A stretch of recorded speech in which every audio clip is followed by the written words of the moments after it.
നമസ്കാരം. വീട്ടുവളപ്പിൽ കഞ്ചാവ് ചെടി നട്ടുവളർത്തിയ കേസിൽ 76-കാരിക്കും കൊച്ചുമകനും തടവും പിഴയും ശിക്ഷ വിധിച്ച് കോടതി. വയനാട്ടിലാണ് സംഭവം.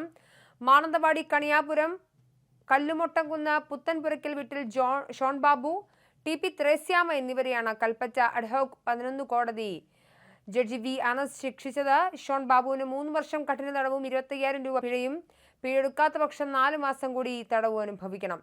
കേസിൽ 2ാം പ്രതിയായി ത്രേസ്യാമ്മയ്ക്ക് 1 വർഷം കഠിന തടവും 15,000 രൂപയും, പിഴയടയ്ക്കാനായില്ലെങ്കിൽ 4 മാസം കൂടി തടവും അനുഭവിക്കണം.